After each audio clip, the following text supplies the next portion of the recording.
I'm always paranoid about forgetting to do that with my webinars. So, Same here. I reliably forget every time. Okay, we are now recording. Sarah, I'll turn it over to you. okay, sounds good. So I will get my slides going in just a second, but I'll do a quick introduction. I'm a nature and landscape photographer based in southwestern Colorado.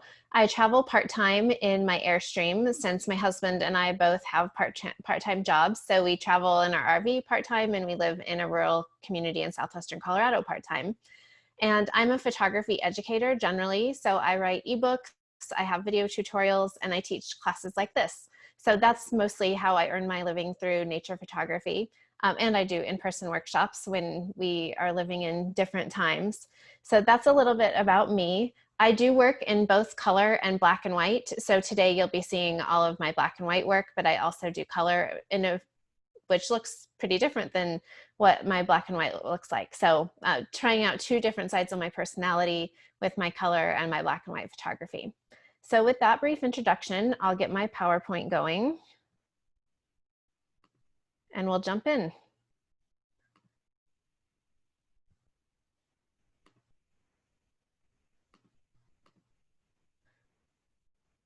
All right. So today our topic is bold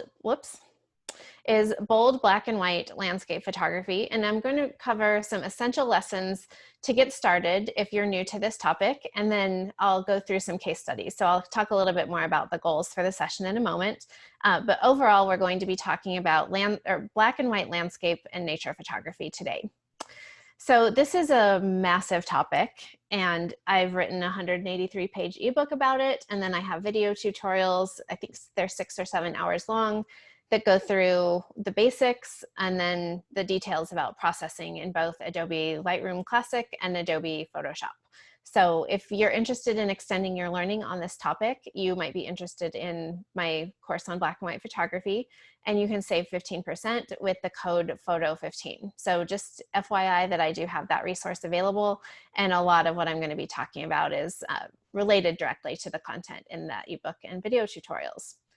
So with that in mind, we're talking a topic that takes years to learn, condensed into a 60-minute session. So I'm going to cover what I consider to be the most essential lessons and concepts to get you started working in black and white, or if you have done some work in black and white, to maybe extend your learning or help you think about working with different subjects or subjects in new ways. So I'm going to talk through some of those lessons, and then we'll apply them through 3 separate case studies. And one of the case studies, I talk a little bit about how Lightroom and Photoshop can be a great partner. Then I talk through one example where I feel like Photoshop is the best tool. And then I'll talk through an example where you could use Photoshop or Lightroom, and then I'll show a live demonstration of how I would approach that photograph.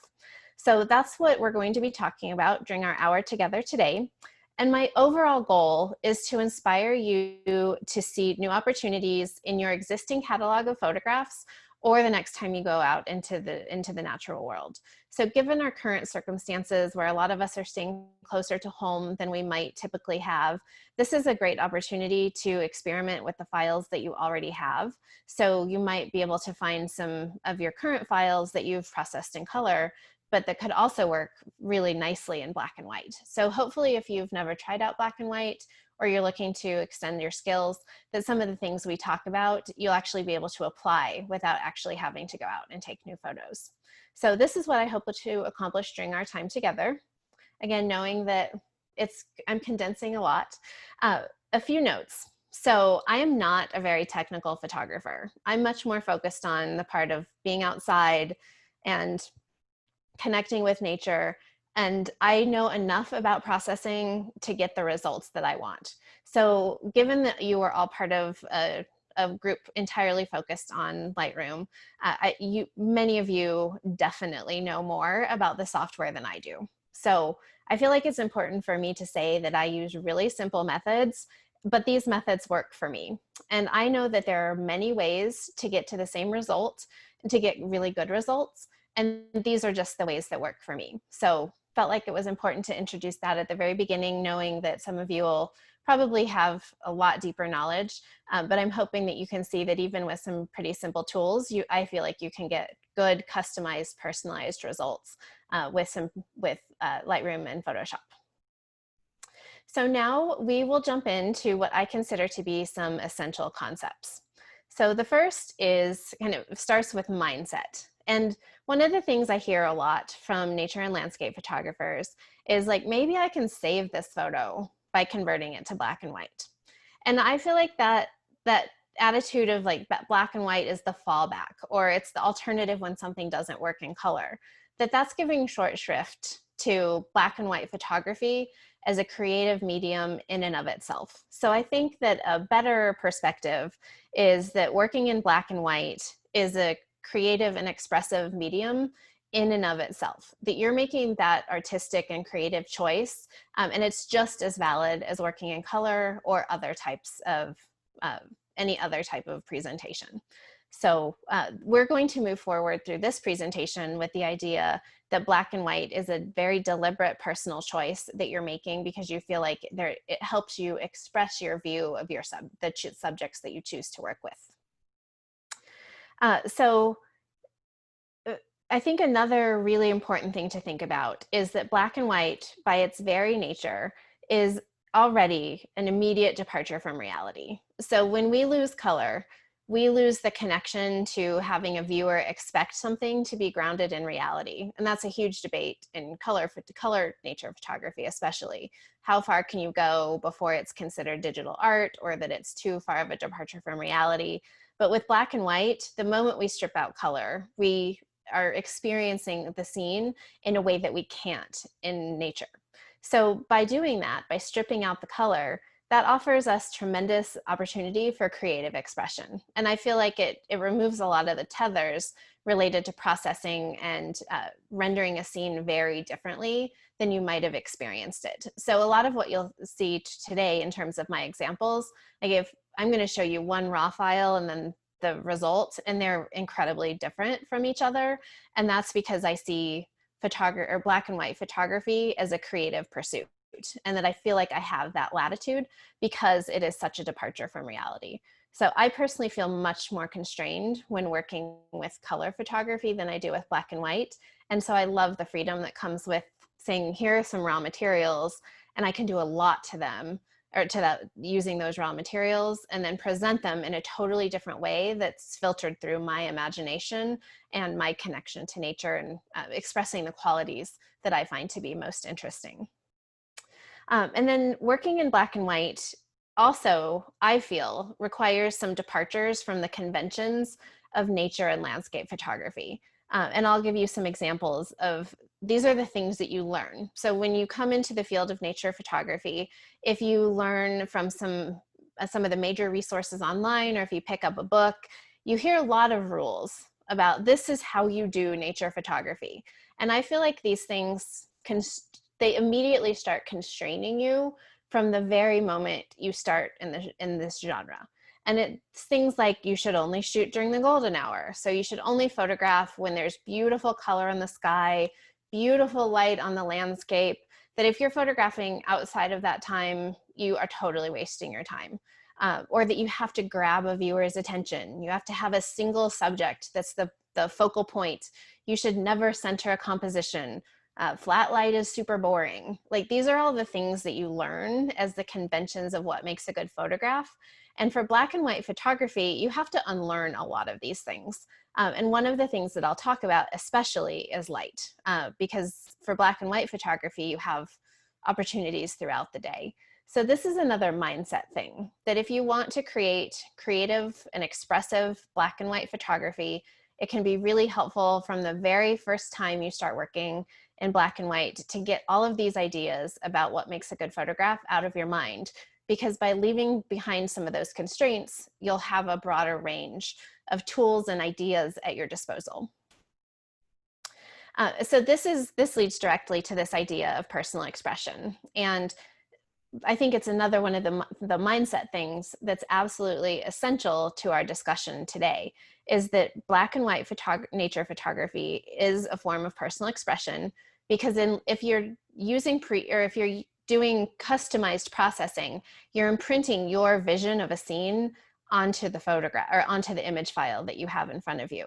So that means that your vision, your goals for your photography, your visual preferences, how you see the world, the things that you connect with, those are the things that are going to drive your decisions, and they're going to be different than the things that drive my decisions. So that's where personal expression comes into play with regard to black and white photography for me. And I'll tell you a little bit about, and then the slide after this one, what I see as my vision and the things that I hope to accomplish in my photography.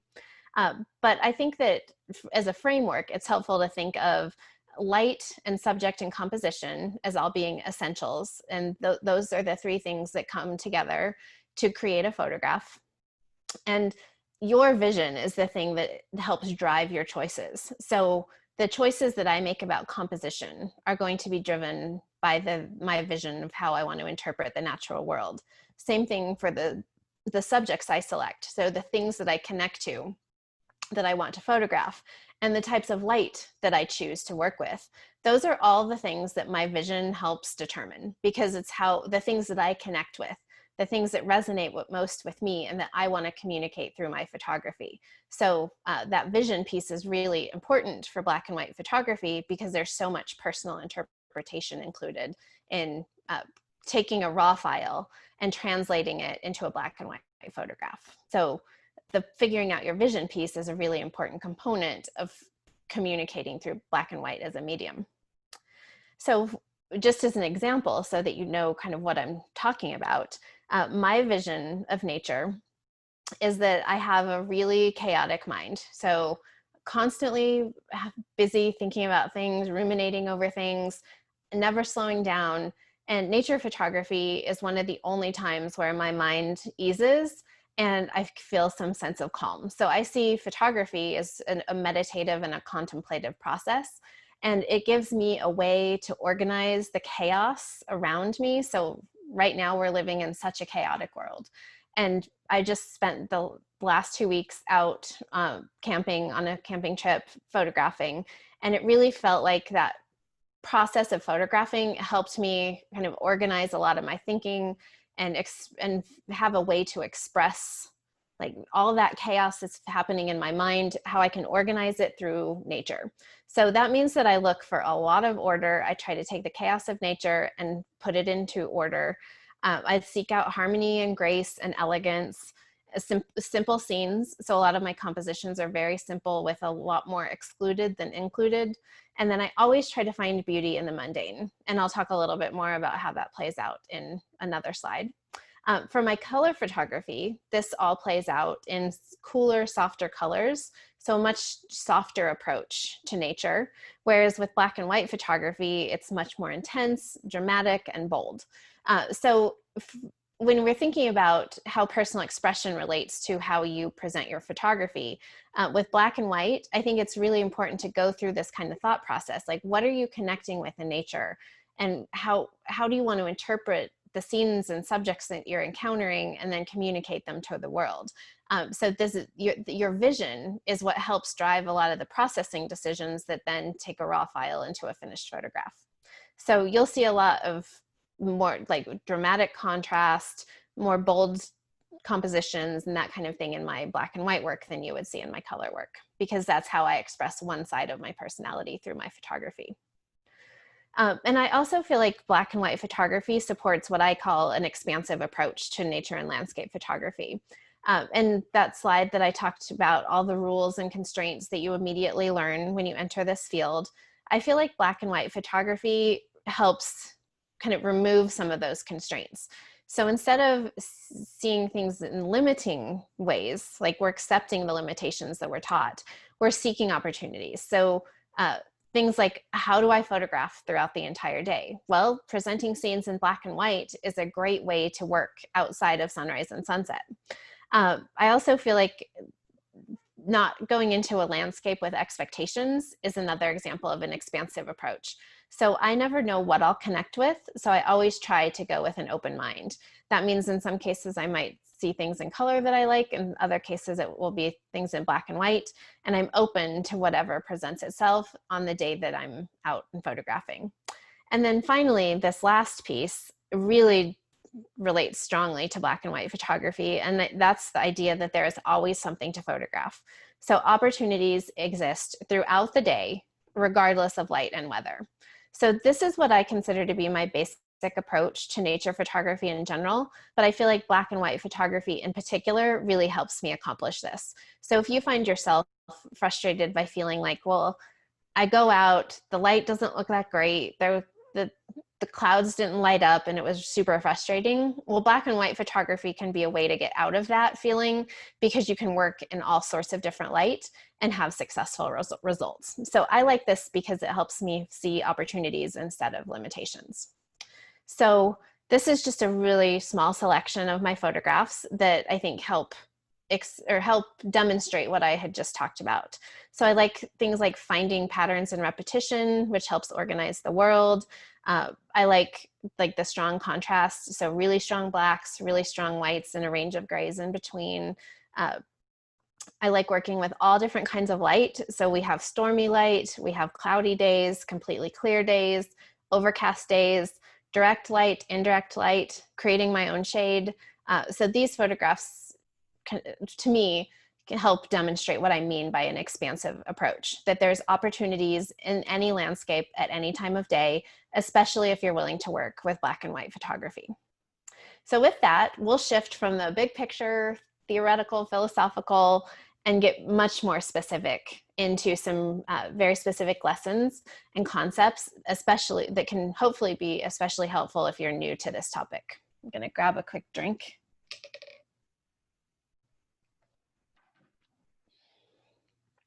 So the basics of black and white photography is understanding the role of tones, colors, and contrast. Because if you're typically used to working in color, you have to learn a few new skills and ideas to be able to work successfully in black and white. So the basics. Tones are going to be the most basic concept that it can be helpful to know. Whoops. So we can think of a tone as the brightness or darkness of a specific area of a photograph expressed from black to white. So what you see here at the very bottom is a tonal gradient. So on the left side where there's the 1, that's black. And on the right side where there's the 3, that's a pure white. And in between is all sorts of tonal grays. So a tonal range is that pure black to pure white with many shades of gray in between. And when you're working with black and white photography, sometimes you'll have that full tonal range. Sometimes you'll have a darker presentation that's focused on the left of the tonal range or tonal gradient, or on the right. And there's no right or wrong. It really depends on the particular subject. And then contrast. So this idea of contrast is core to black and white photography, because contrast is what helps present, or often helps a black and white photograph pop.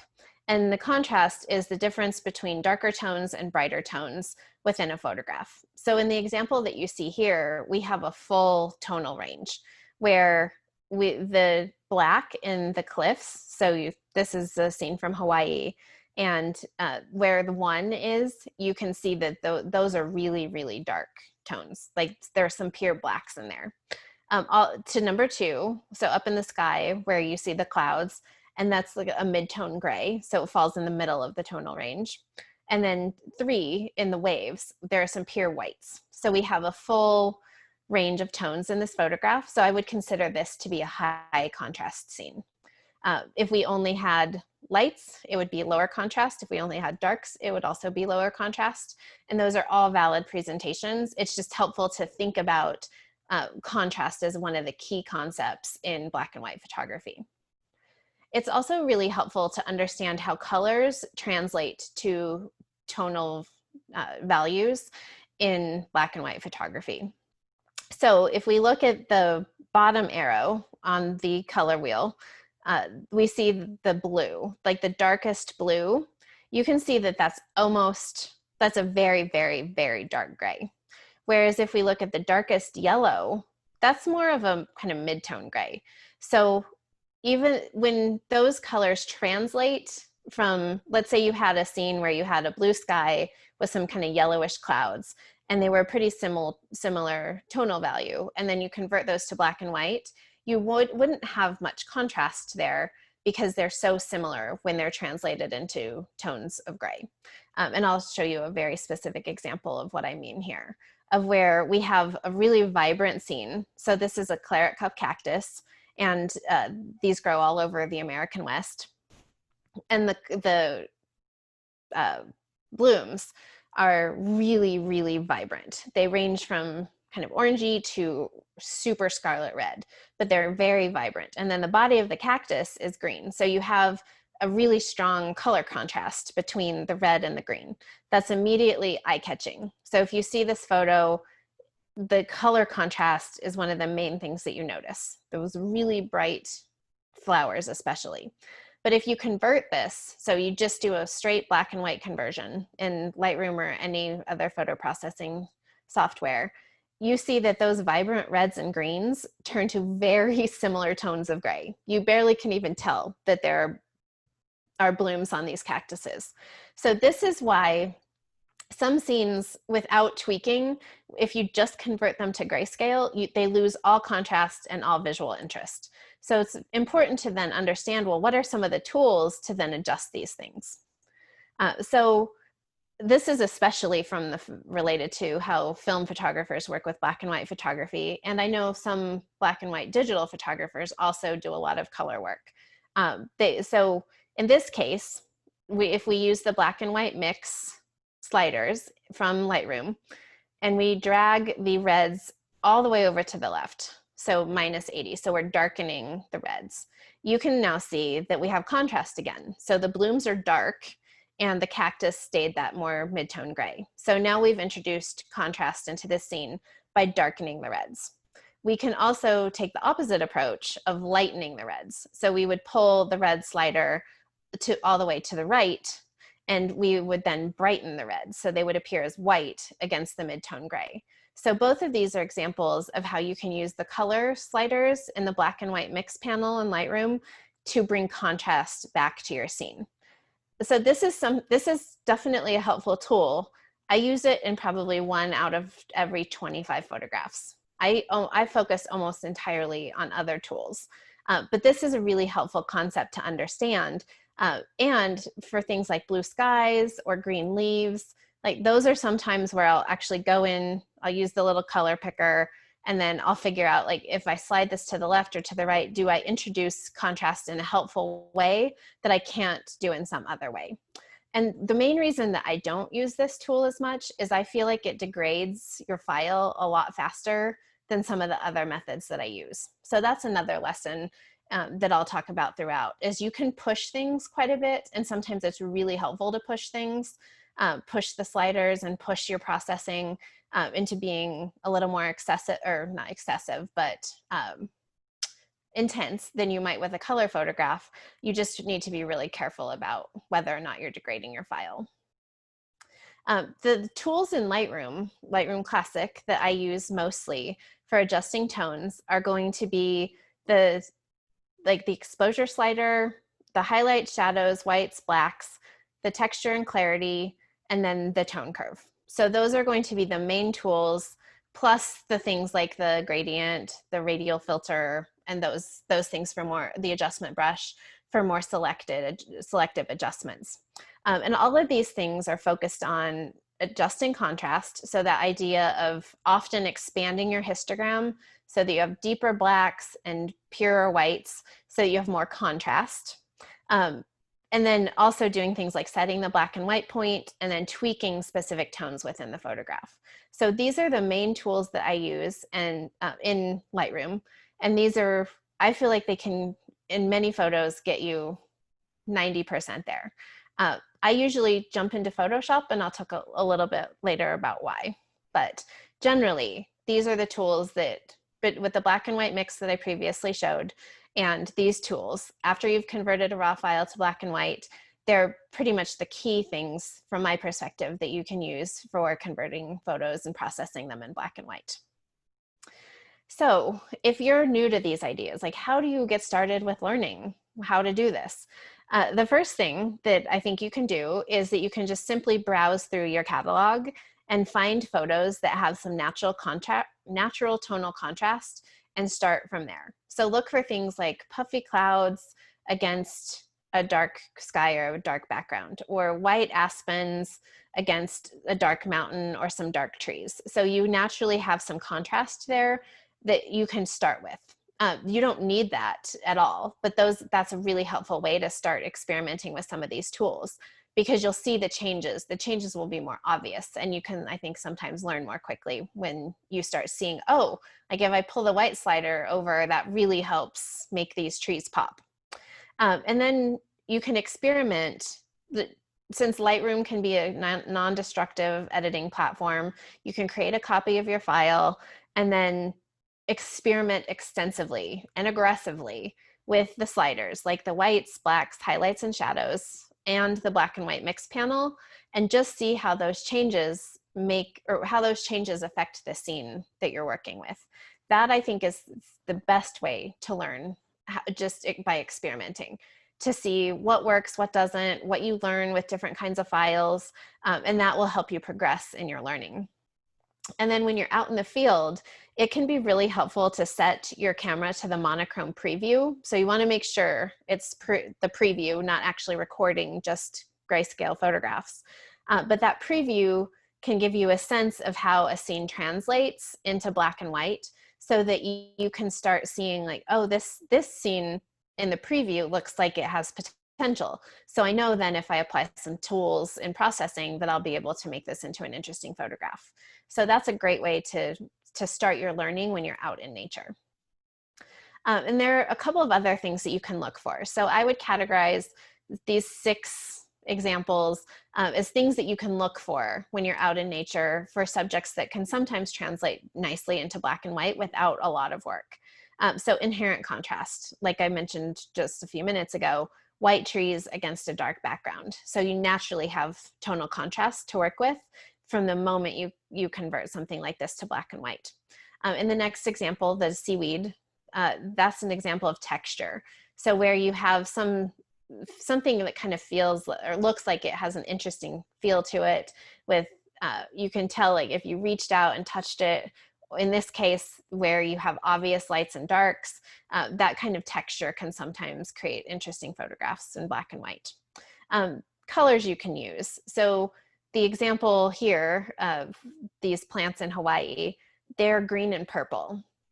And by moving the greens and the purples, I was able to create contrasts that when you just convert the file to black and white, it loses all of its tonal contrast. But when you move the greens and the purples, you can start getting some interesting contrast. So that's an example of a scene where you can see, oh, it has some colors that then I could use in processing. Dynamic weather, where you often have dark clouds, light clouds, that's another kind of obvious and straightforward scene where you know that like there might be enough here where I can pretty easily translate this to black and white. Any shiny or reflective surface, that's another example of where like simply pulling up a white slider and pulling down the black slider just immediately introduces contrast to a shiny surface or a reflective surface. So like rippled sand patterns that have water on them. This example is ice. Anything, or like a wet leaf or a wet plant.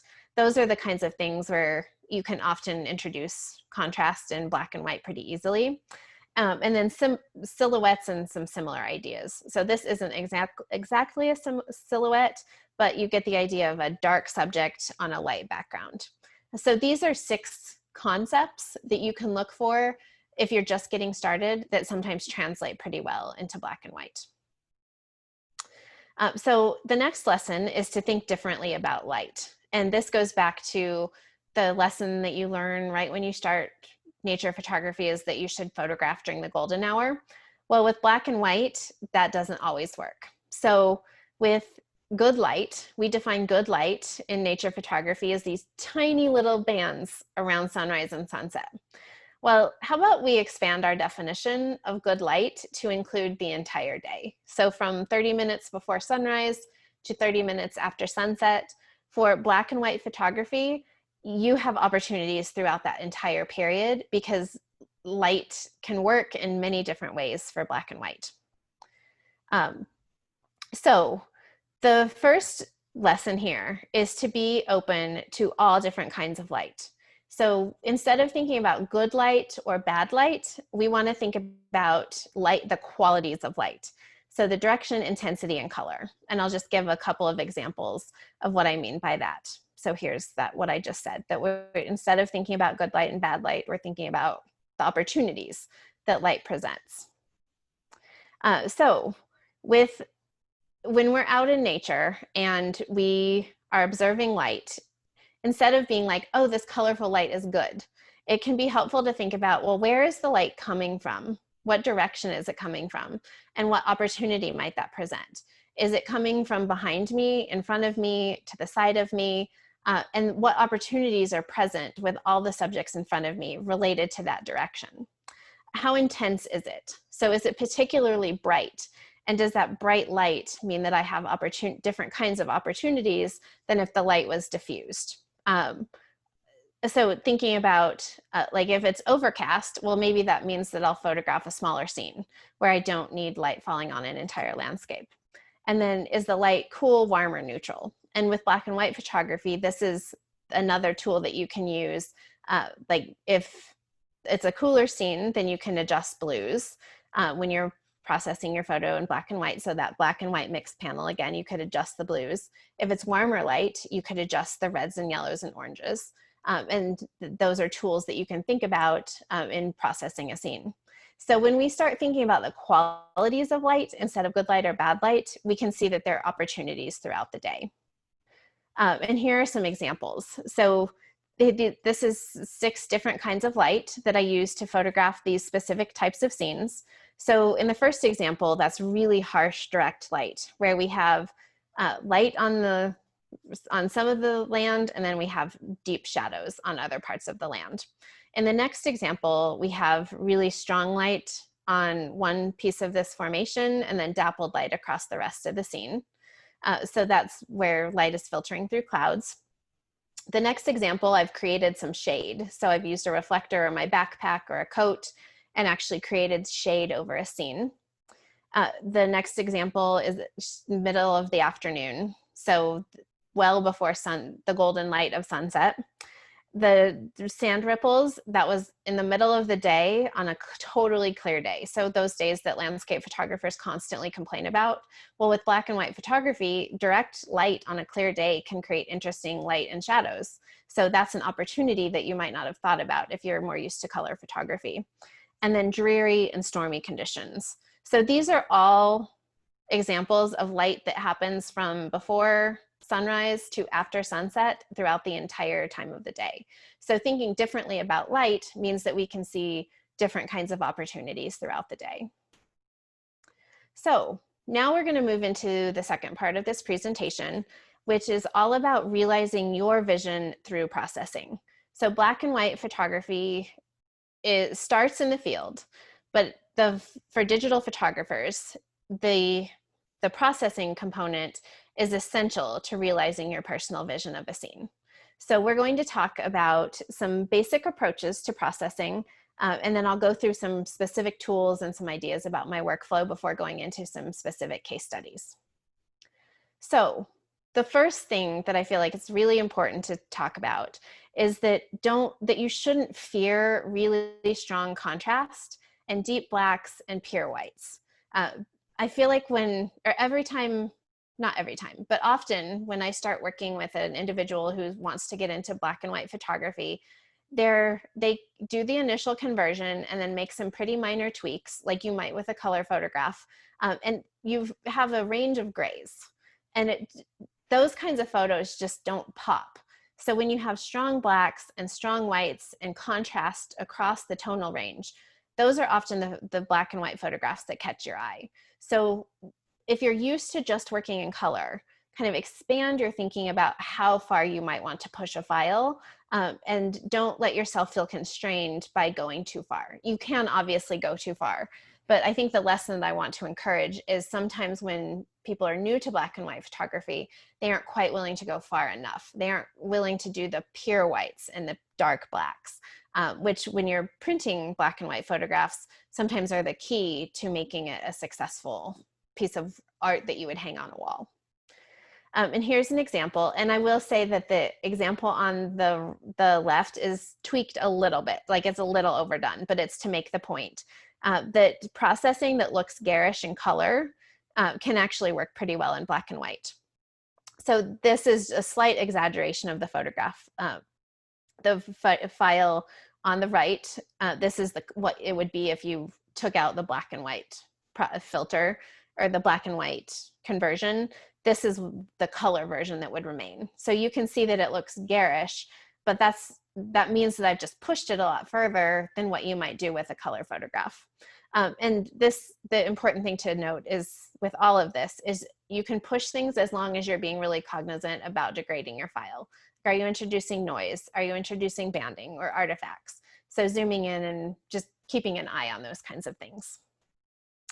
And when you're thinking about presenting black and white photography, there are a range of options. So from a very dark presentation, where it's almost all dark and black tones, to kind of a continuum where you're having a full range of tones, where there's strong contrast from darks across mid-tone grays to lights, sometimes with strong pure blacks and strong pure whites. And then you can have very light presentations, so more of a high key effect, and where your file is mostly light tones and soft grays. So this is just generally the range of options for presenting photographs in black and white. There are lots of gradations within, but just like this is just a helpful framework for thinking about some basics. And then generally, I see that there are two essential approaches to processing photos in black and white. You can use presets or software like Nik Silver Effects, where you're using a predetermined formula and then you apply a few tweaks. So that's somebody else's idea of how to process a black and white photograph, and then you might apply a few little things. I personally prefer to use Lightroom and Photoshop in partnership, where before I ever start thinking about processing, I'm developing a vision in my mind of what I want this photograph to look like when I'm finished. And then I'm thinking about a roadmap to get from the raw file to a finished file. And then I'm customizing my approach along the way. So every step that I take is to take the file from where this vision that I have in my mind to a finished photograph. So this is a totally customized approach that changes from file to file.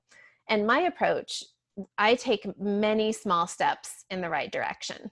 And in Photoshop in particular, I'm layering a lot of different contrast adjustments along the way. So I'll use a lot of layers to accomplish what could be maybe accomplished in a single slider, but wouldn't have near the nuance. So I use a lot of smaller, gentler adjustments that in aggregate accumulate to have the effect that I want. And then I use tools like dodging and burning to emphasize composition and light. So I use some really simple tools. In Adobe Lightroom Classic, I use blacks, whites, highlights, and dark sliders. Those are my main tools. The tone curve. And then I gently use contrast or the clarity, texture, and dehaze. Sometimes those have fantastic results, and sometimes they totally degrade a file really quickly. So that's an example of where it's just, you just need to experiment based on the scene that you have in front of you, how much detail is there, if it was underexposed to start with, and then experiment, always zooming in to make sure you're not really causing problems with the quality of your file. And then in Photoshop, just as a brief aside, I use levels and curves, luminosity masks, using a third-party panel that develops those, and then dodging and burning. So those are the simple tools that I use for my processing. And then my general workflow looks like this. So before I ever start processing a black and white photograph, I use Lightroom to create a concept sketch, essentially, where I'll do an initial process and kind of see what I think, like how does this feel? And then I take that concept and then I start tweaking it in Lightroom. And this is going to include converting it to black and white and then working on the global contrast and the global exposure. So getting the file overall to where I think I might want it to be, and then adding clarity and texture, since those are two things that I often experiment with early in my process. I know other people like to do that kind of thing later in theirs, but just kind of seeing where that kind of adjustment takes me in the beginning. And then I almost always bring my photos into Photoshop to do tweaks to the global contrast, and then start moving into targeted adjustments. And a lot of these things you can also do in Lightroom. I just like the tools in Photoshop a little bit better, where I'm using levels, curves, and luminosity masks, and then again doing dodging and burning, and then cleaning up. And again, you can do most of these things in both softwares, but I just like some of the tools in Photoshop better for some of my photos. And then we'll talk about some pros and cons in these examples that I'm going to talk about. So I'm going to do 3 case studies, and the first one is this Death Valley sandstorm. So this is the file that I'm going to talk about, and I will say that it looks just a little bit brighter on my screen here in PowerPoint than I necessarily intended it. So picture it just a hair darker. This is part of an overall series that I've been working on, which is sand dunes in Death Valley National Park. And I have spent months and months and months in Death Valley, and I'm just always trying to figure out different ways to explore the sand dunes, present them in different ways, some mostly pretty dramatic and contrasty types of presentations. But so this photo is just a continuation of that particular theme in my work. This is a photo to give you a little bit of context of the scene if you've never been to the Mesquite Dunes in Death Valley. So it's a very large plain of low kind of curving dunes across a flat valley between a couple of big mountain ranges. So it gives you a sense of the scene. On the particular day that I took this photograph was a crazy sandstorm, like 40 to 50 mile an hour gusts of wind. The person that you see here on these dunes is Jennifer Renwick, and she talked to you guys, I think last month or 2 months ago. I can't, or sometime recently about storytelling. She was our guest. Yeah, she was our guest last month. Okay, Yep. yeah. So Jennifer and I are good friends, and we went out to the dunes together. This was 1 o'clock in the afternoon when we walked out into the sand dunes. And when you have the sandstorm atmosphere, you get the really soft, glowing light. And it looks totally different than this type of scene where you have the more direct light and shadows. So again, this is just a little bit of context for the type of scene that we're talking about. So it took about a mile of walking out across some scrubby flats before we got to the base of the dunes. And as we're walking, I can see that the mountains are just like there are layers in the mountains because of the sandstorm, creating all this atmosphere that I have never seen in the park before. And I know I have a 20-minute walk ahead of me, walking as fast as I can, because these conditions are crazy. Like I've never seen this kind of interesting sandstorm cloud around the mountains. So I'm moving, and I finally get to a dune that looks interesting, and I set up as fast as I can without much thought, find one dune that kind of curves nicely, take a couple photos, and the wind just calms down and the light around the mountains just fades away.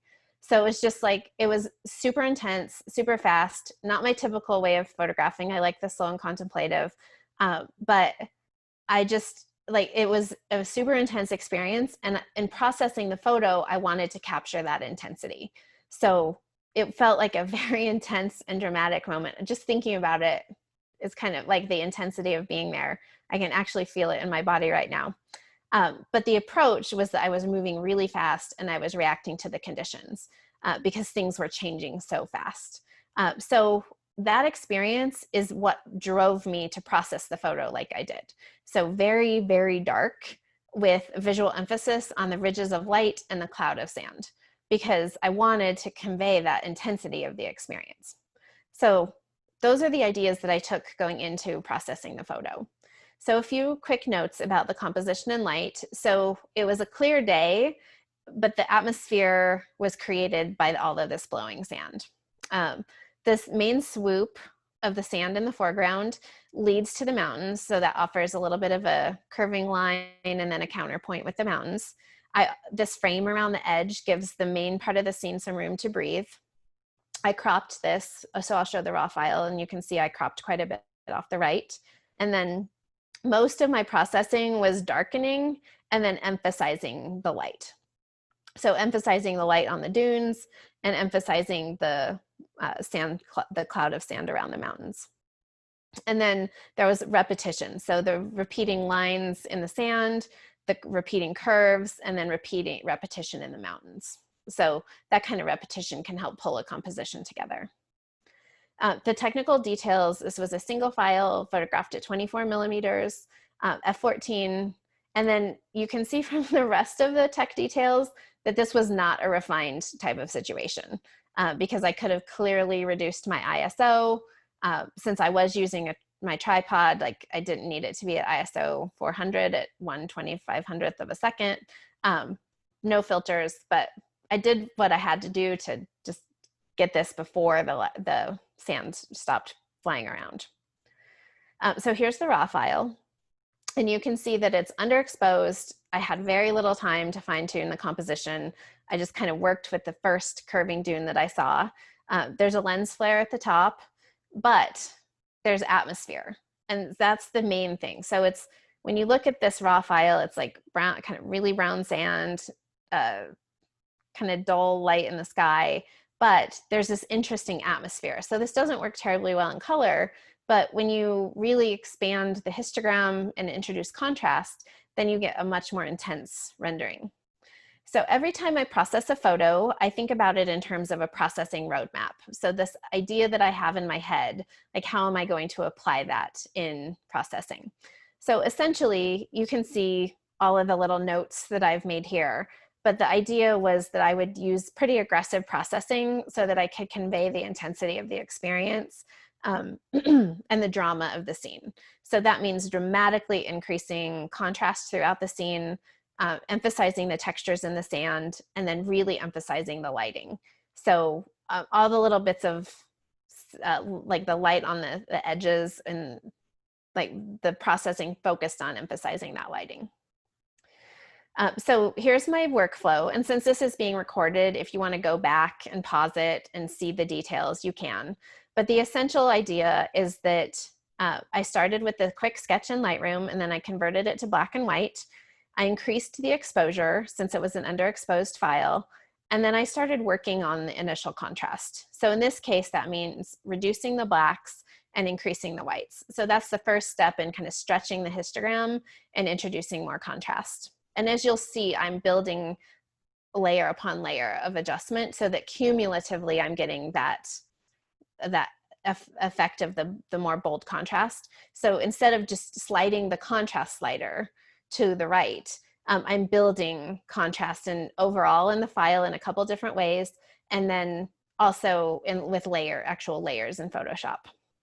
Then I'm experimenting with the texture and clarity, and in this case, I went with kind of what I would consider a little bit more of an aggressive clarity and texture adjustment, checking to make sure I wasn't degrading the file at all. But this really helped bring out the detail in the sand ripples.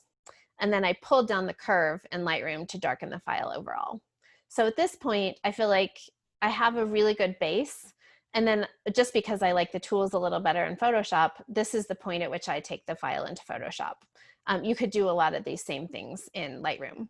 So I'm going to clean up the sand, so all the little imperfections in the sand. I'll work on the flare, the sun flare, clean up some dust. And then at this point, I'm starting to focus on the details. Like I want to emphasize the light on the edge of the sand, or there's one edge of the sand dune that I want to brighten and then darken other parts of it so that that light part stands out. So that's where I'm using levels, curves, and luminosity masks to do focused contrast adjustments throughout the scene. And then I do just a little bit of final dodging and burning to emphasize the lighting a little bit more customized. And then I add one more curves layer to darken it because I felt like I want this to be a dark scene. So one more at the very end, feeling like I've wanted it a little darker, and then do one last cleanup. So that's my workflow for a photograph where Lightroom and Photoshop work in partnership together. So this is the Lightroom panel, and you can see most of the changes that I made on the right side, and then the Photoshop panel. And again, I'm not going to go over these, but since this is being recorded, if you want to go back and actually look at, I know that the Photoshop panel especially is kind of small, but you can at least get a sense with the labels and kind of seeing the masks, like where the adjustment was being applied and getting a sense of the order that I was going in. So that's this approach to this photo. So again, here's the raw file, and then here's the final version. So you get a sense of, that's a pretty dramatic transformation by introducing a lot more contrast and emphasizing the lighting. So this second example is also from Death Valley. And this is an example of where, in preparing for this presentation, I tried to mimic the results in Lightroom and wasn't successful. So I'll talk a little bit about why I think Photoshop had some tools that helped process this photo a little bit more successfully. So here's the file that I'm going to be talking about. And these are mud tiles in Death Valley National Park. This is another series of work that I'm focused on, of photographing little small abstract scenes and details in nature in Death Valley. So little vignettes of textures and patterns, repetition that I found across the park. So lots of mud. I really enjoy finding and photographing mud tiles and different, like the mud ripples and all that. So for context, these are massive. These tiles are really large. You can see here how small my feet are when standing on these tiles. And the guiding ideas here is that I was really attracted to this particular set of tiles because they had all these beautiful curving lines. A lot of times the lines around mud cracks are really, really angular, but I liked this because there were all these beautiful swooping lines. And they had these beautiful lines of texture and swirls of mud where there was a mix of dark and light mud. So that's what drew me to this scene. And then when I was focused on the composition, I wanted to exclude a lot. When I think about composition, exclusion is as important as inclusion. So I wanted to focus on the swooping lines throughout the scene, excluding a lot of stuff outside the frame. And then I focused on some details like how lines are entering and exiting the corners, and making sure that I was minimizing points of tension. So there is one point of tension in this file that bothers me, but it was the best compromise that I could do given the complexities of the scene in front of me. And then the presentation was, again, really dark, but with an emphasis on the lighter textures. So these are the ideas that I took going into processing the photo. So I am way behind on time, so I'll speed up a little bit. In terms of some of the tech details, this is a single file at 65 millimeters, photographed at f/16 for 13 seconds. So it was late twilight, ISO 100, using no filters and using a tripod. Obviously with 13 seconds, you would need a tripod. In terms of the composition, so again, being really careful about the edges, but generally the flow was from the upper left to the lower right. And the main composition thing, again, was excluding as much as including and focusing on the edges, so that I was trying to be focused on mostly including the most consistent tiles and lines, so that everything in this frame was these swooping lines. When there were angular lines outside, I wanted to exclude all of those. And the light was twilight, so well after sunset. So here you can see the raw file. So like big, this is an example of where pushing something can totally transform it. So you can see with the histogram that it's a really, really narrow, low contrast scene. In terms of the processing roadmap for this scene, is I wanted to darken the edges, and by darkening the edges, that would help highlight the dominant forms in the middle, which I consider to be those two kind of curving elements that the arrows are pointing towards. And then I wanted to emphasize the swirls. So you can't really see the swirls in the raw file, but you can see them in here. You can see how all those swirls come out with the additional contrast. So that was my processing roadmap, the ideas that I had in mind when thinking about how I wanted to present this scene. So in this workflow, I started in Lightroom, again, with that quick sketch. I converted the file to black and white, and then I darkened it overall, and then experimented with clarity because I thought the clarity would help with the swirls. It didn't really. So this is where moving into Photoshop gave me some tools that I felt really helped process this the way that I envisioned it. So I used some, again, very basic tools like levels and curves adjustments. And through those levels and curves adjustments, I was focused on the contrast and the texture in different parts of the scene. I pulled the curve down because I wanted to darken it overall, but then I was mostly focused on like lightening a particular part of the swirls in one area or darkening the sides as kind of a vignette. The thing that I found to be most helpful in emphasizing the texture was an Orton layer. Michael Orton is a person who he would, using film, he would photograph one photo, or he'd create one file in total sharp focus, and then he would defocus another file, and then he would merge those negatives together. And that would create this soft focus look. Well, you can do something similar in Photoshop. So I have an Orton action that uses a couple of different blending modes, adds a blur layer, adds some saturation for color photos, but I find that it really helps bring out texture in certain types of photographs. And that Orton layer was the key to bringing out the swirls in this file. So that's an example of a tool that I wouldn't have access to in Lightroom, where Photoshop excels. And then the last thing that I did was some cleanup and some minor cloning. So in this particular case, the ability to add multiple layers in Photoshop to tweak the contrast in different ways around the swirls in particular, and then the Orton layer were critical to bringing out the texture. So this is an example of where I started in Lightroom and did my general processing, got a good base to start with, and then did some of the final tweaks in Photoshop that were key to processing it. And here you can see the Photoshop panel. So again, if you want to come back on the recording and see those details, you can. So here's the raw file, and here's the final version.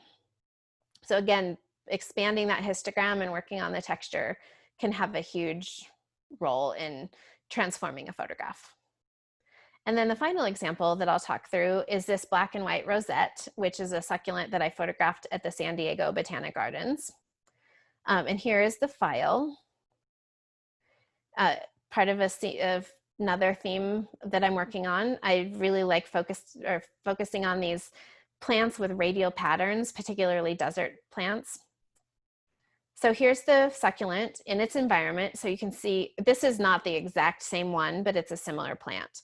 But just to give you a little bit of a sense of the environment, where it's pretty messy, but the plant itself is super interesting.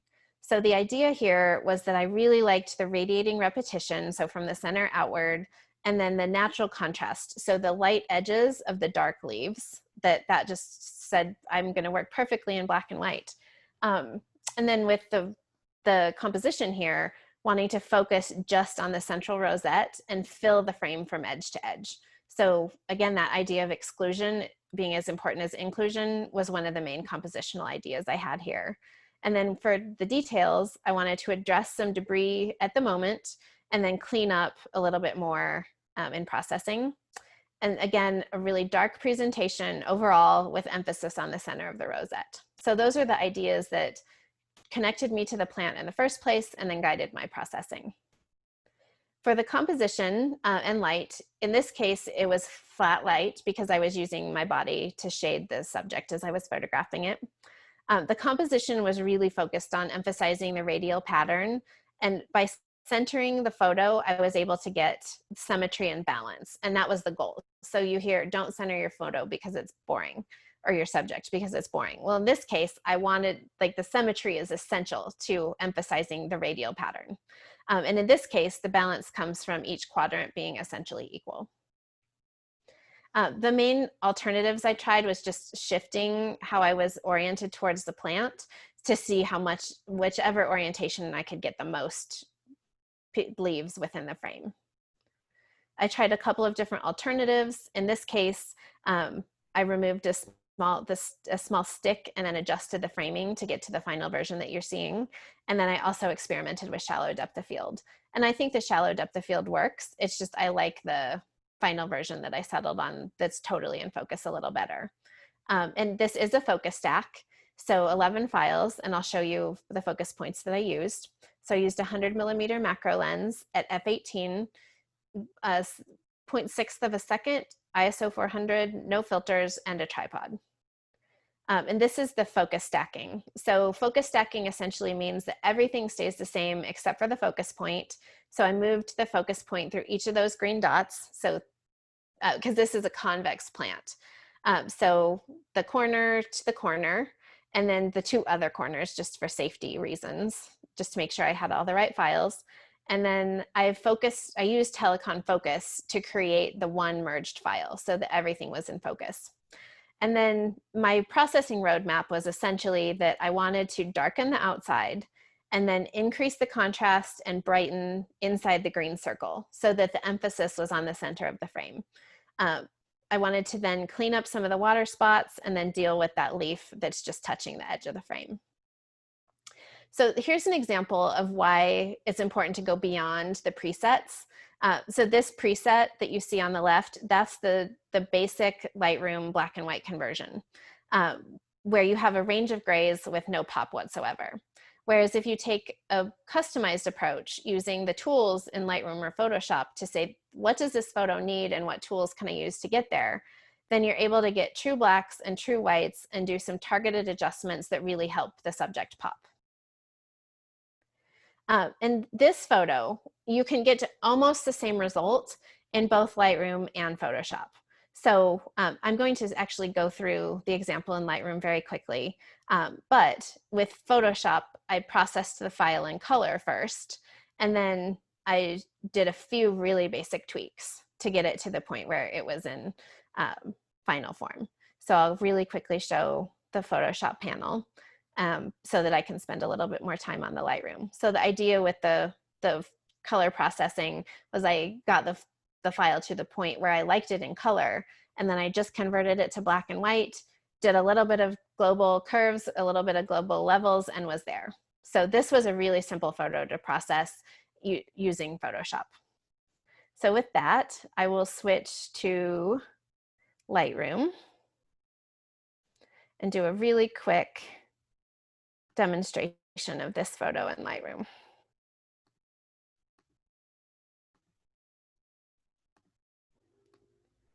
All right. So here is our raw file that it has been, this is the focus stacked DNG that comes out of Helicon Focus, which was the software that I used to merge to stack this. This is the final version in Photoshop. So this is what I intended it to be. And then this is my Lightroom processing. So I got pretty close in terms of the steps that I used in Lightroom. And I can just quickly show a few little things that I did. So the first thing is converting it to black and white. So here you can see another example of it looks pretty garish when it's in color. But when you convert it to black and white and strip the color out, all of that strong contrast is actually the point. So it actually helps make the photograph pop, and I think it works a lot better. In this case, the raw file was bright. So it was properly exposed, nothing was overexposed. But because, as I said earlier, my view of black and white photography is that I really like to darken things and then bring out the lights as the key points of visual interest in processing. So I almost always darken my files, as one of my first steps. So in this case, that reducing the exposure was one of the key things that I could do. And then I'll reset these black and white points. So see, we have a dark file at this point. So if I pull the blacks down, then I'm further darkening the edges, pulling the whites up to the right. Then I'm starting to bring out some of the details in these white edges, which is I want the contrast between the dark edges of the frame and then the gray and white leaves in the center. That whites adjustment though, to me feels a little bit too extreme. So pull back on that a little bit and then use the highlight slider because it's going to be a little bit more of a gentle treatment where it's a little bit more nuanced, bringing those up a little bit. And then the clarity made a big impact on these edges. So these edges are all fuzzy. So by playing around with the clarity, you can get more detail in these little edges. I don't necessarily want it in the darker parts of the frame because then it starts creating a visual distraction. So that would be an example of where I could use an adjustment brush or the radial filter. So I would only apply that clarity adjustment inside the center of the frame or just paint it on the particular edges that I wanted. So just as an example of a tool that you could use to customize that adjustment a little bit more than just this global clarity slider. And then the curve I find to be super helpful in just like that little tweak of darkness. So on most of my black and white photos, if I'm only working in Lightroom, I'll either have an S curve or just pull down the curve to darken something overall. So that would be an example of kind of where I might put that. And then the last thing I did for this file was a little bit of a vignette. And this is another example of where you could use the radial filter and get a little bit more customized of a result. So you can see that, so the idea for darkening the edges is so that you're focusing the viewer's attention on the center of the frame, because I think that's the most interesting parts, because you have the little fuzzy white edges and then the darker gray leaves. So by adding a vignette or darkening the edges, you remove some of those things that pull a viewer's attention away. So we're reducing the contrast and darkening the edges, and then we're increasing the contrast in the center so that that's where we draw the viewer's attention. So those are that's a really simple example of some of the tools that I would use in Lightroom to process this kind of photo and get almost the same result that I did using different tools in Photoshop. So you can see like the tones are a little smoother in the Photoshop example on the right. And then the cleanup tools, I think, in Photoshop are just a little bit more refined. So I was able to remove some of these water spots a little bit more seamlessly. But generally, you can get a very close result in Lightroom or Photoshop. So with that, I think I'm done with my formal presentation. Thank you, Sarah. We are all clapping. I have collected a few questions for you from people. Okay. And folks, if you do have any additional questions, feel free to put them in the chat pod and I will relay them as well. So there was a question asking about, do you think about the Ansel Adams zone system at all? And do you use that? Does that figure into your work at all?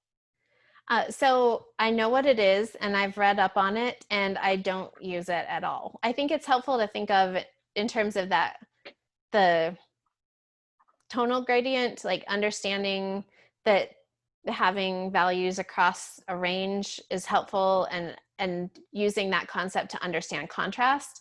But so I think it's helpful to understand for digital photography, but like I personally don't think of it in the same way that a film photographer would. So I think that's my simple answer to that question. Right on. Do you ever use or recommend using filters over your lens to attain color-driven contrast in camera, for example, using a red filter to darken skies? So I think it depends on the type of photographer you are. So if you really enjoy that side of the process and that you like thinking through, like, I want to get it as right in my file as I can. So I want to have a set of filters, of color filters that I carry with me and have the knowledge to know or to experiment with. I'm going to try a red filter, I'm going to try a green filter, see what it does to this particular scene, and then use those filters. in the scene to get, or in the field to get the file as close to what you want it to look like as possible. I think that's a totally valid approach. It's just not how I work. Like I said at the very beginning, I'm not terribly technical. The idea of having extra gear with me stresses me out. So I like having an incredibly simple kit, and then I like using really simple tools when I get back home. So for me, it's just not the right fit based on how I work in the field. But I think if that kind of process is what is where you feel you're at your best and you feel like it gets you better results, then I think that it's a totally valid approach.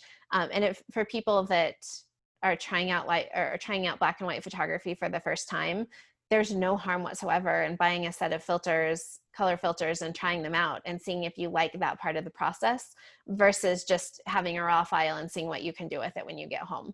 Like I personally have never felt limited by just taking a color raw file and then working on it in Photoshop and Lightroom. So for me, I don't feel like that my approach has been limiting. But for other people, I think if that's the type of work and process you like, then again, it's as valid as my approach.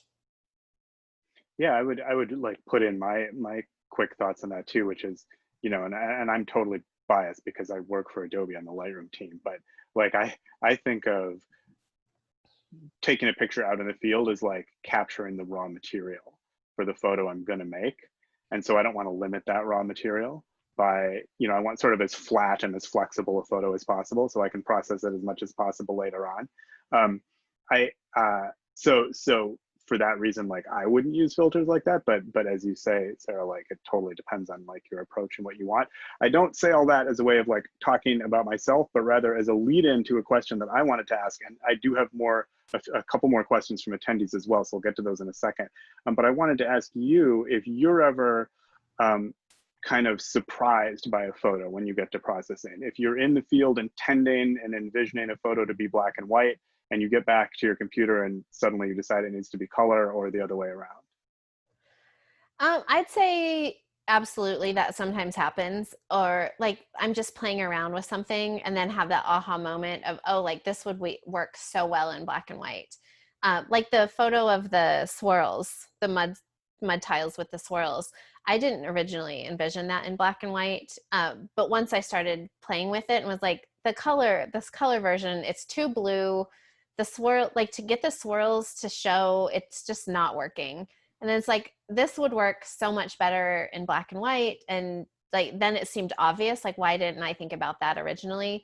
Other scenes, like the sand dunes photo, like I knew immediately that that was going to be a black and white photo. It absolutely was going to be presented in black and white. And the moment I took it, I knew exactly what I wanted it to look like. And then the third photo that I showed, the rosette, the succulent, I think that one works in color and black and white, and they're completely different photographs. So that's an example of where I thought that I would plan to present it in only black and white. But in working with it in color, I'm like, actually, because it's actually purple with little green edges, and a softer treatment looks nice differently than the more dramatic black and white. So I'd say like there are definitely those times in the field where it's like, I absolutely know that this is what this photo is going to look like. And then on the other hand, I just spend a lot of time experimenting in Lightroom and Photoshop. And like, I really like this photo. What might it look like in black and white? What if I do a really dramatic processing? What if I do a high key processing? Like just experimenting a lot and then coming to those aha moments that then I can apply later. So I'd say that my main answer to your question is there are some or there are some like epiphanies, like when I take this photo, I know exactly what it's going to look like. But then I'm much more of an experimenter. So that's usually where the decision point comes, is when I'm experimenting and seeing what those initial sketches look like. Got it. Thank you. There was a question, do you always use a tripod or do you ever shoot handheld? When I'm doing more traditional nature photography, most of what you saw here, I'm usually working on a tripod, partially because I just don't have a particularly steady hand. So, and I like getting my composition really right in the field. I very rarely crop unless it's just to change the aspect ratio. So I try to work really deliberately and slowly and get it as close to right as possible if I have the time. But like the photo you see behind me, that's my background right now, that would be an example of a handheld photograph. So when I'm working with shallow depth of field and I want to experiment with focus point and I want to be able to move around without a cumbersome tripod, in that case, I'll handhold all the time. In terms of my process in the field though, if I'm using a tripod, I always start without it. So I'm moving around, experimenting, taking some sample photographs, uh, moving up and down, moving all around, and trying a lot of different things. And then once I have an idea in mind, that's the point at which I set up my tripod. So because I feel like if you just set up your tripod initially, you're kind of locked into an idea. So instead, I want to experiment before I ever set up on a tripod. Then once I'm on the tripod, then I'm really deliberate and careful about framing and composition and that kind of thing. That makes a lot of sense. Um, there was a question, how long did it take you to process that intense dune photo? And I would expand that question with one of my own. How long do you usually spend processing a particular photo? I would say anywhere from 5 minutes. So like the photo behind me, that's a quickie. To the dune photo, that was probably like a 35 to 45 minute type of processing. I'm pretty meticulous with cleanup, and that sometimes takes a while. Um, I don't remember if I showed any of my more complex landscapes today, but like at the upper end, it's like an hour. I'd say probably on average, it's like 35 to 45 minutes for a landscape, 10 to 25 for a smaller scene or a plant photo. And there's a question about your processing. By splitting your processing between Lightroom and Photoshop, doesn't that mean that you lose the ability to tweak the Lightroom changes in Photoshop? Like, does working in Photoshop introduce like a destructive aspect to the editing workflow, I guess is the question. Yeah, it definitely can. You can also use smart objects so that you can reopen things in Adobe Camera Raw and have a lot of the same Right. tools that you would have in Lightroom, just with a different interface. So, and this is another example of where like my advice isn't necessarily the best advice, because like if I convert a file in Lightroom to black and white, which is what I almost always do, because that's where I start my creative processing, and then I bring it into Photoshop as a black and white file, then I don't have those colors that were in the original raw file. So that means that on like a black and white conversion layer or adjustment layer, I think is what it's called in Photoshop, then you don't have the color sliders, which is one less tool. So I think this is an example of where when I say I use simple tools and that there are different ways to do things, it's an admission that my way isn't necessarily the best way, but it's the way that my mind works. And I've generally been happy with my outcome, like my results. And sometimes it's like, ugh, I do wish I had done something differently early on and I have to start over, or I wish I had those color sliders, but I'd say that's like 1 out of every 50 photos. So I feel like at this point, I've been doing this long enough to pretty much know like where I want a file to end up. And if I'm going to need those colors, then I'll bring it into Photoshop as a color file. So I generally see Lightroom as kind of my sketch pad and getting the file to where globally it's in the right place. And then I see Photoshop as a place where I tweak things with tools I just like a little bit better.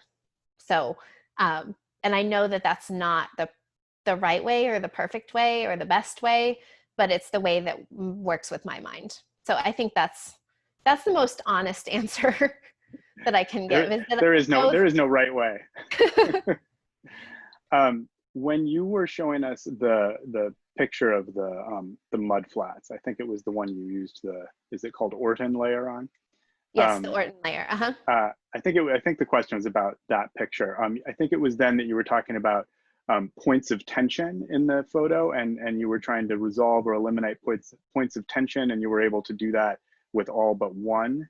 What Yes. is the point of tension in that photo? Can you talk a little bit about what that means and show it to us? Yeah, I can. Because I clearly put together an hour-and-a-half long presentation for an hour. So that was my bad. Let me share my screen again. and I can point that out.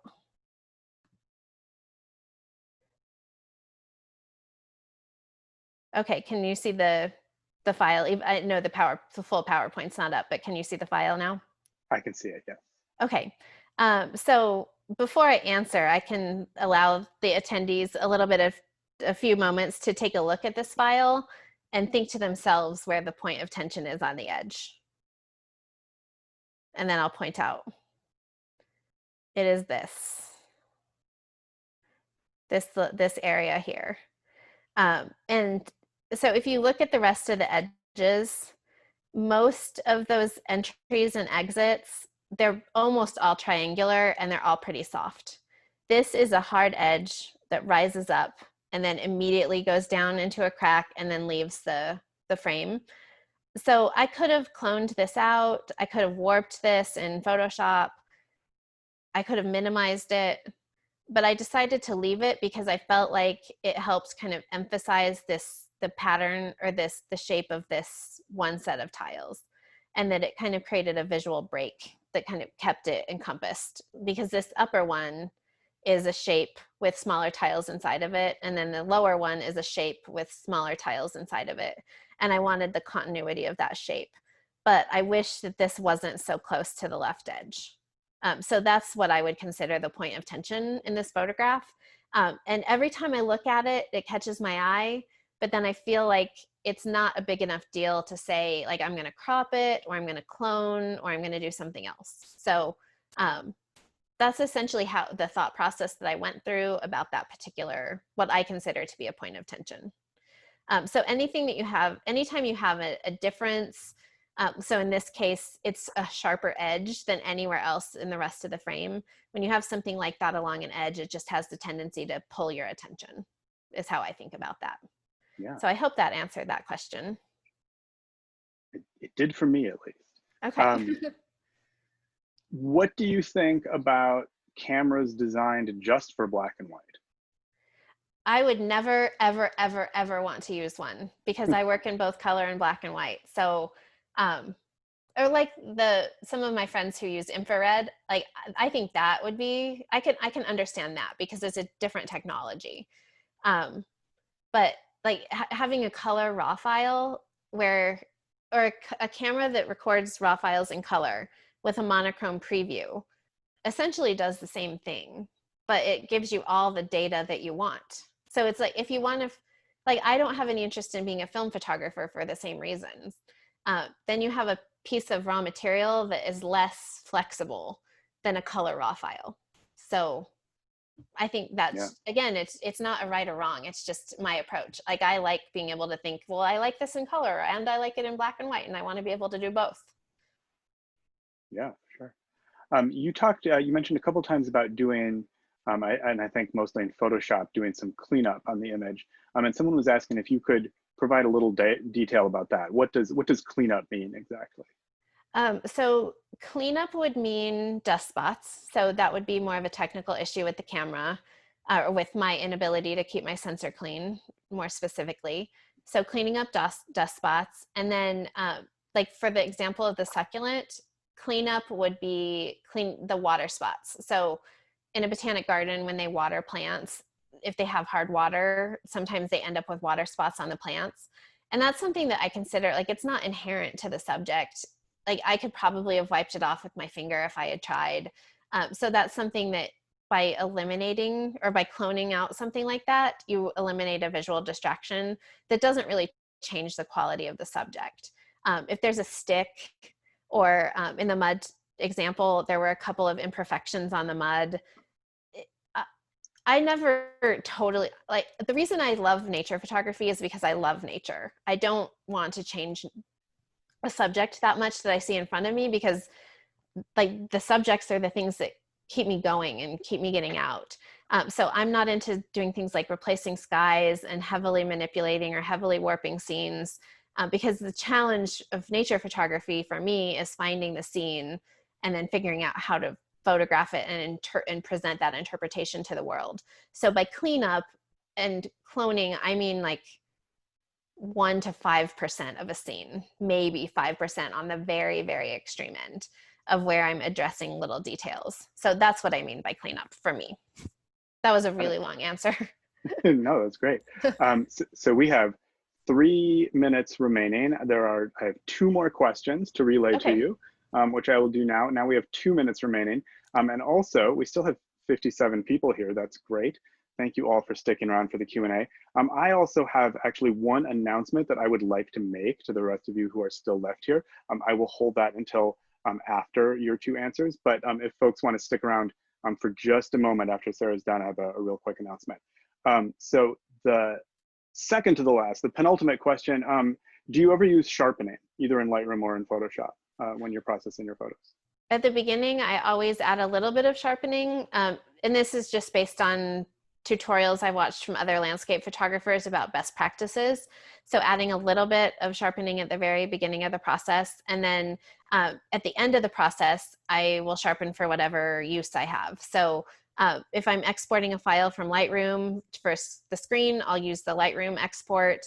Sometimes if I'm saving photos from my website, I use Tony Kuiper is the person who created the luminosity panel that I use, and he has a web sharpening algorithm. So sometimes I'll use his little panel for sharpening for the web.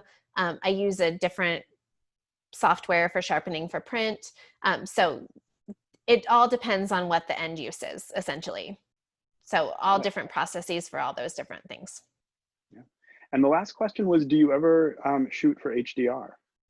I never do HDR in the sense that I use software to merge exposures together, but I do a lot of now that my camera is better and has great dynamic range, I don't need to do this as much, but I will manually blend for exposure. So like in that sand dunes photo, let's say that the sky was really bright, I might take in I might take 2 exposures and then manually blend in the darker one for the sky, that type of situation. So that's a high dynamic range approach, but it's not an automated software approach. It's me doing it using layers and masks and luminosity masks in Photoshop. Got it. Awesome. Thank you. I guess I'll turn on my video for my announcement.